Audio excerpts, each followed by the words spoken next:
Natapos ng short course si Sofia at proud ang kanyang mga kaibigan. 7 months na rin ang pinagbubuntis niya pero hindi mabuo-buo ang kanyang kasiyahan dahil hindi pa rin sila naalala ni Adrian. Di pa rin niya mapigilan ang malungkot tuwing maiisip niya ito at mas masaya sana silang lahat kung kapiling nila ito sa ganitong mga okasyon. Dahil sa nasiyahan si Attorney Aragones sa resulta ng kanyang pinaghirapan at 7 buwan nang siya ni Sofia, nagpahanda siya ng simpleng salo-salo para sa asawa ng kanyang matalik na kaibigan. Hiniling din to ni Adrian sa kanya para mapasaya si Sofia at mabawasan ang kalungkutan nito. Hindi pa kasi tamang panahon na malaman ni Sofia ang totoo. Magpicture naman tayo para may remembrance. Manang pasuyo naman po ako. Kuhaan niyo po kami ng litrato. Magalang na utos ni Attorney Aragones sa kasambahay. Sige po, Sir Attorney. Magalang din na sagot nito. O tara na sa gitna si Sofia at Sander, wika ni Attorney. Isa-isa namang lumapit sina Elena, Dr. Leandro at si Attorney Aragones. Nagpicture silang nakangiting lahat at ang ilan naman waki. Ang iba, solo ni Sofia at ang ilan katabi ang anak na si Sander. Ang mga solong kuha nila Sofia at Sander ibibigay niya kay Adrian dahil alam niyang sobrang miss na nito ang kanyang mag-ina. Ang laki na ng baby bump mo, Beshi, at napaka-blooming mo din. Sigurado ako napakaganda ng munti nating prinsesa. Kinikilig pa na sabi ni Elena. Ako ulit ang sasama sa iyo, Sofia. Sa ospital kapag nanganak ka, ha? Seryosong sabi ni Dr. Leandro. Hindi pwede. Si Elena ang sasama sa kanya at bakit ikaw? Sino ka ba sa buhay ni Sofia? Ines sa tanong ni Attorney Aragones kay Leandro. Ako lang naman ang magiging asawa ni Sofia balang araw. Pang-aasaran na sagot ni Leandro at kumiti pa na nakakaloko at inakbayan pa si Sofia. Subukan mo pang ulitin yan, may kalalagyan ka sa akin. Buhay pa ang asawa ni Sofia, hindi lang makaalala. Galit na sabi ni Attorney kay Leandro. Pakialam ko. Basta ako gusto ko si Sofia at handa kong ako'y ng responsibilidad ni Adrian bilang asawa at ama. Nakangising sabi ng doktor. Teka, tama na yan, nag-aaway na naman kayo. Konting respeto naman sa beshi ko tapos buntis pa siya, huwag niyo namang estresin. Ines na paalala ni Elena at hinila na si Sofia para dalhin sa silid nito at sumunod naman ang anak na si Xander. Gusto ko na rin magpahinga. Maraming salamat sa pagpunta niyo. Magalang na pagpapaalam ni Sofia at sumunod siya kay Elena para pumasok na sa kanilang bahay at makapagpahinga na. Naiwan naman sila Dr. Leandro at Attorney Aragones na nagkatitigan pa ng masama.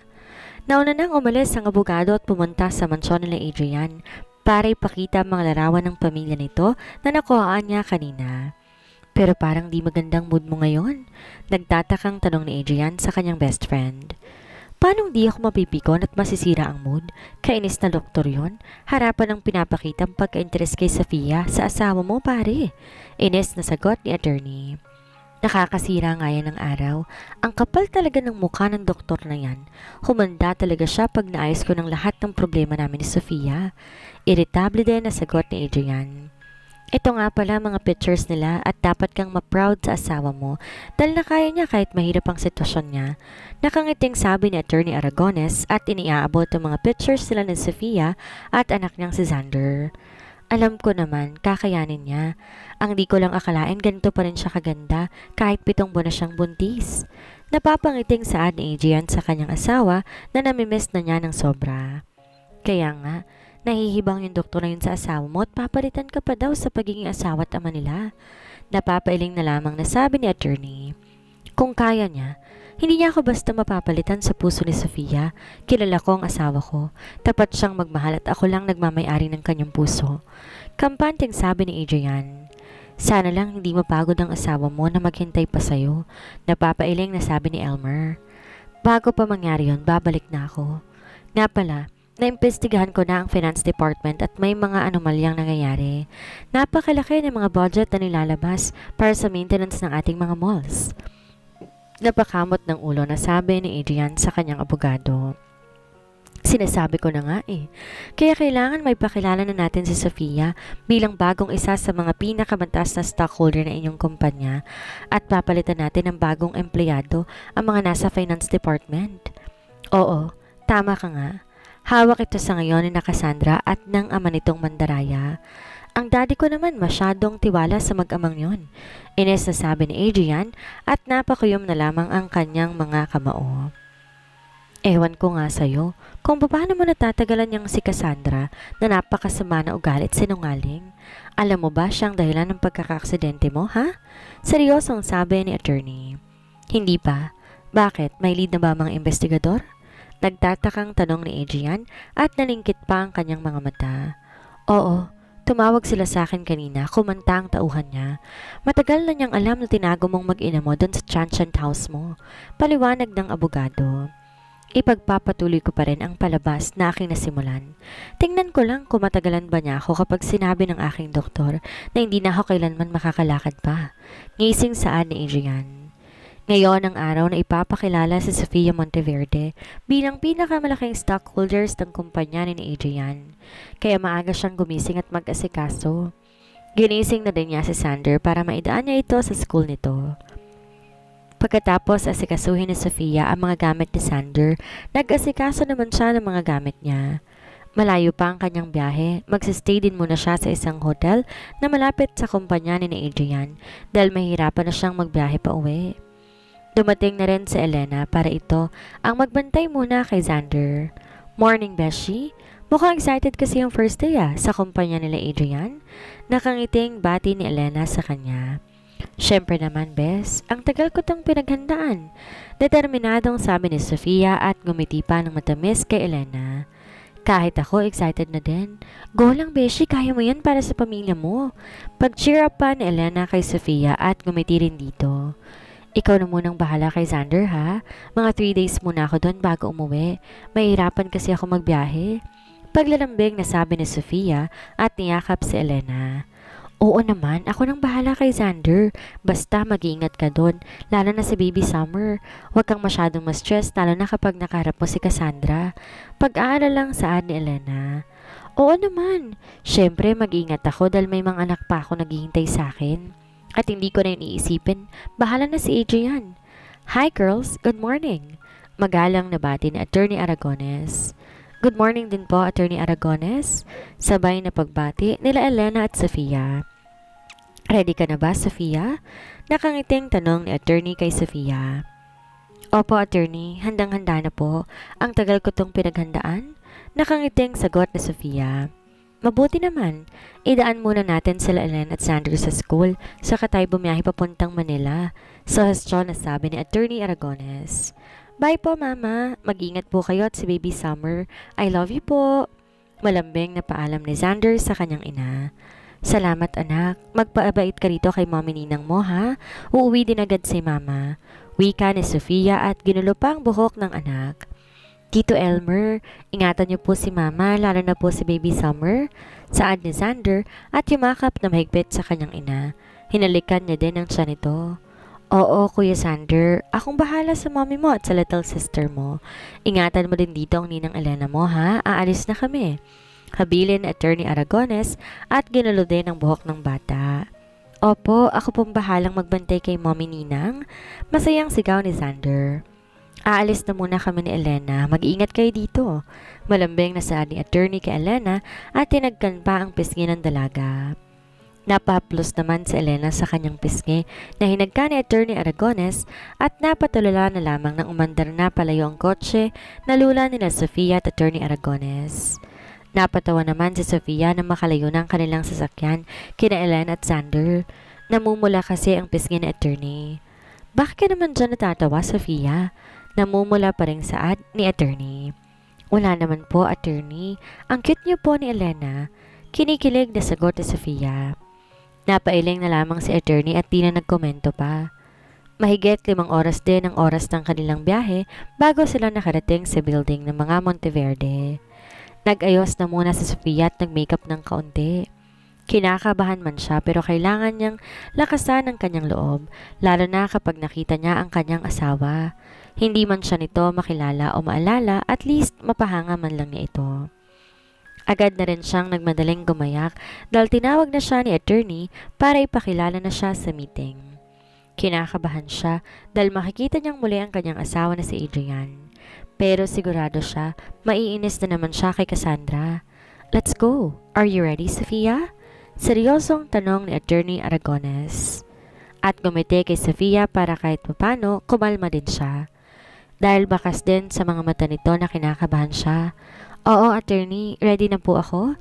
Tarantang sagot ni Sofia at committee din siya sa abogado. Kaya mo yan.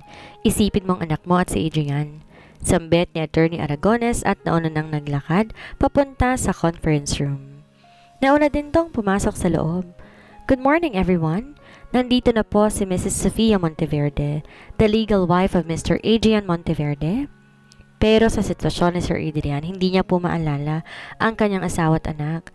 Pero dahil legal ang mga dokumentong binigay ni Mrs. Monteverde, siya ang may pinakamalaking shares ng kumpanya. Mahabang paliwanag ni Attorney Aragones. Paano nangyari yon ha? Galit na sigaw ng daddy ni Adrian na si Don Arturo. Adrian's share was transferred to Mrs. Sofia and his child named Xander. Sagot ni Attorney. What? Paano mangyayari yon? Hindi ko kilala yung babaeng yan. Kunwaring sambit ni Adrian para makatotohanan ng kanyang pag-arte. Sa ngayon, hindi mo na siya maalala. Pero oras bumalik na ang alaala mo, you will remember your wife and son. Your family, Mr. Adrian, because your wife is pregnant to your second child. Magalang nasagot ni Attorney Aragones. No, that's not true. Ines na sabi ni Adrian, mas makatotohanan pa ang kanyang pag-arte. How come? Napakahina mo, Adrian, to marry that kind of woman. Galit na sigaw ni Don Arturo sa kanyang anak. Na pera lamang ang habol sa'yo, Adrian. Mataray na sabi ni Cassandra nang pumasok na si Sofia sa conference room. Good morning, everyone. I'm Sofia Monteverde. Pakilala ni Sofia at ginisihan si Cassandra at tinaasan niya pa ito ng kilay. Ganyan nga, mahal ko. Pakilala mong sarili mo at talbugan mo tong Cassandra na to. Natutuwang bulong ni Adrian sa kanyang sarili na makita ang kanyang asawa na napakagandang buntis. Gusto niya tong lapitan, yakapin ng mahigpit, pero kailangan niyang pigilan ng sarili dahil mabibista siya sa kanyang mga lihim at pagsisinungaling. Hindi pa sila nahuhuli kung sino ba talagang sila rin ng unti-unting pagkalugi ng kanilang kumpanya. Napatitig si Sofia sa mga mata ni Adrian at muntik na siyang maiyak, pero iniba niyang direksyon ng kanyang mga mata. Ginisihan naman siya ni Cassandra at tinarayan. Hindi na lamang pinansin ni Sofia si Cassandra dahil ayaw niyang ma-stress kaya tinawakan na lamang niya ang kanyang malaking tiyan at gumiti pa sa mga taong nandun. Ganon din kay Don Arturo kahit pamasama ang tingin nito sa kanya. Di ba siya ang personal nurse mo, kumpadre? Baka ikaw ang ama niyang pinagbubuntis niya. Nilapitan kayong mag-ama. Pang-insultong sabi ng ama ni Cassandra at nagtawanan ng malakas sa ibang mga empleyado sa conference room.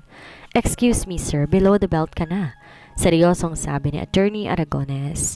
It's okay, say what you want. Nandito lang naman ako para sa karapatan ng mga anak ko. Bahala na kayo kung anong gusto nyong sabihin at isipin. Taas noong sabi ni Sofia at tumingin kay Adrian kung ano ang magiging reaksyon nito. Pero bigo siya sa kanyang gustong makita dahil walang ekspresyon ng mukha nito at iniiwasan lamang siyang tingnan. Kunwaring mabait at pa-victim? Kaya nalilang mo noon si Adrian eh. Mabuti na lang talaga at nabura ka na sa alaala niya. Magpakasaya ka lang kasi inaasikaso na namin kung paano maling mababawi yung mga ninanakaw mo kay Adrian at ginamit mo pa talaga ang mga anak mo? So pathetic. Pang-insulto ni Cassandra kay Sofia. Tulad nga ng sinabi ko kanina, sabihin niyo lang gusto niyong sabihin, wala na akong pakialam. Mataring nasagot ni Sofia kay Cassandra at tinaasan pa niya ito ng kilay. Hindi naman ni Adrian, hinila ang braso ni Cassandra para awatin to dahil nag-aalala siya sa kalagayan ni Sofia. Stop it! I want you to talk to Sofia after this meeting. Saad ni Adrian kay Sofia sa opisina ng kanyang asawa. Sinamahan naman siya ni Attorney Aragones pero hanggang labas lang ito. Kakausapin ko ba siya o pababayaan ko lang siyang maghintay sa akin? Kinakabahang tanong ni Sofia sa abogado. Sige na, pumasok ka na. Huwag kang matakot, isipin mo, asawa mo yan tulad ng dati. Nakangiting saad ni Attorney Aragones. Ngumiti na lang si Sofia kahit pa kinakabahan siya nang kumatok sa pinto ng asawa at pumasok sa loob ng opisina nito. Miss Sofia? Sambit ni Adrian. Hindi napigilan ni Sofia ang kanyang bugso ng damdamin. Pinapakita niya kay Adrian at agad siyang yumakap na mahigpit dito at naiyak na lamang siya nang yakapin ito. Di na rin niya napigilan ang kanyang mga luha na parang may sariling buhay na kusang tumutulo sa kanyang mga mata. Adrian, mahal ko, hindi ko kayang pigilan ng sarili ko na hindi kita yakapin. Sobrang miss na miss kita. Umiiyak na sabi ni Sofia na di pa rin inaalis ang pagkakayakap sa asawa kahit na nahihirapan siya dahil malaki na ang kanyang tiyan. Napayakap na lamang din si Adrian na mahigpit kay Sofia dahil namimiss din niyang mayakap ang asawa at tinagkan niya din ang buhok nito. Naawa na siya sa kanyang asawa dahil ramdam niya ang paghihirap nito, lalo nang makita niya ang pag-iyak nito. Aba, sumipa ang baby natin. Sandali, medyo masakit. Napaigik na sabi ni Sofia at napahawak sa tiyan niya. Maupo ka muna, Miss Sofia, para magkausap din tayo ng maayos. Pag-aalok ni Adrian sa kanyang asawa at naupo naman ito. Pasensya ka na, Sir Adrian. Alam mo, hindi ko man rin maalala ang mga anak natin. Namiss lang talaga kita. Bakit niyo ako pinapunta dito? Seryosong tanong ni Sofia. Parang formal na lang sadya dahil ayaw niyang magmukhang kakaiba sa harap nito dahil ang dating Adrian na hindi pa sila nagkakakilala. Nagsalubong kili ni Adrian. Tinitigan niya lamang si Sofia dahil naiinis siya na tinawag siyang sir nito at naging seryoso na rin to sa pag-uusap sa kanya. Gusto ko sanang pag-usapan ang divorce natin. Ipapadala ko ang mga dokumento para pirmahan mo at bawiin ko kung anumang shares na nailipat sa pangalan mo. Ganon din sa mga bata. Ano? Yung sa pangalan ko, walang problema na kunin mo. Pero yung para sa mga anak natin, hindi ako makakapayag. Galit na sabi ni Sofia kay Adrian. Kung iniisip mo yung sustento para sa mga bata, walang problema. Magbibigay ako para sa kanila. Seryosong sabi ni Adrian. Ganyan ka na ba kalupit sa mga anak mo? Kahit na lang para sa mga anak mo, huwag mo nang bawiin. Malungkot na saad ng kanyang asawa. Hindi pwede. Kailangan ko ang mga shares ninyo para muli akong makabalik sa dati kong posisyon. Lalo na sa kalagayan ko ngayon. Baka hindi na ako makalakad pang muli. Sagot nito kay Sofia. Handa akong pagsilbihan ka. Bigyan mo lamang ng atensyon ng mga anak natin. Mahalin mo lamang sila, gagawin ko ang lahat. Pagmamakaawang sabi ni Sofia kay Adrian at lumuhod pa sa harap nito. Kahit ano pang gawin mo, Miss Sofia, hindi ko kayo kayang tanggapin ang pamilya ko. Kaya wag na natin pang pahirapan ang mga sarili natin. Bibigyan ko pa rin sila ng sustento, ganun din ikaw. Matigas sa sabi ni Adrian at pinigil lang mga luha dahil naawa siya sa kanyang asawa na lumuhod pa para sa ikabubuti ng kanilang mga anak. Kalimutan mo na ako bilang asawa mo, wag lang mga anak natin. Kailangan nila ng tatay na mag-aaruga at magmamahal sa kanila. Naiiyak ulit na sagot ni Sofia at tinawakan pa ang mga kamay ni Adrian. I'm sorry, Miss Sofia. Buo na ang desisyon ko at magpapakasal na kami ni Cassandra. Biglang sagot ni Adrian. Pumasok naman bigla si Cassandra para matunghayan ang pag-uusap ni Adrian at Sofia.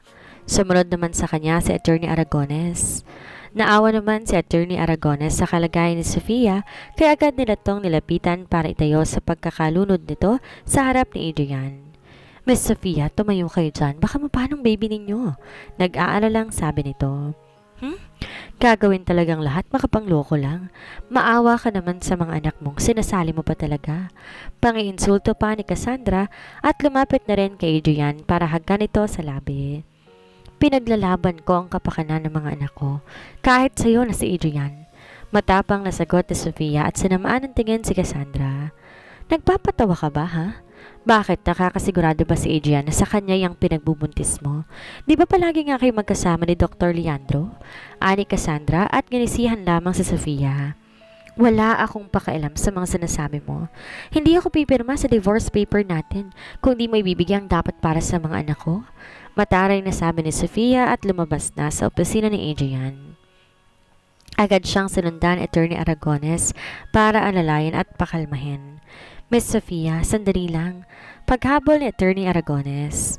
Gusto ko na pong umuwi, Attorney. Hindi na po talaga maganda ang pakiramdam ko. Naiiyak na sabi ni Sofia sa abogado na kaibigan na rin niya. Naiintindihan ko. Tara na para makapagpahinga ka na din. Sagot naman ni Attorney Aragones at inalalayan to habang sila ay naglalakad. Salamat. Wag na din muna natin pag-usapan ng tungkol sa pakikipag-divorce ni Adrian sa akin. Sobra talaga akong nalulungkot. Yung tipong ayaw ko nang mabuhay, pero hindi pwede dahil may mga anak na kami. Naiiyak muli si Sofia kaya nakiusap na lamang siya kay Attorney Aragones. Sige Sofia, huwag kang masyadong ma-stress kasi makakasama kay Baby Summer. Nakarating na sila sa hotel na kanilang tinutuluyan habang sila'y nasa Maynila. Nihatid ni Attorney Aragones si Sofia sa hotel room nito at hinayaan muna itong magpahinga para kahit papano makabawi ito ng lakas. Maraming salamat, Attorney Aragones, wika ni Sofia. Wala yon, magpahinga ka na, sagot ng abogado at nagtungo na rin sa kanyang silid dahil alam niya nag-aalala na si Adrian sa asawa nito at makikibalita sa kanya. Ano kaya ang pinaplano ni Adrian? Abangan sa susunod na kabanata. Please like, share, and subscribe for more updates. Maraming salamat po.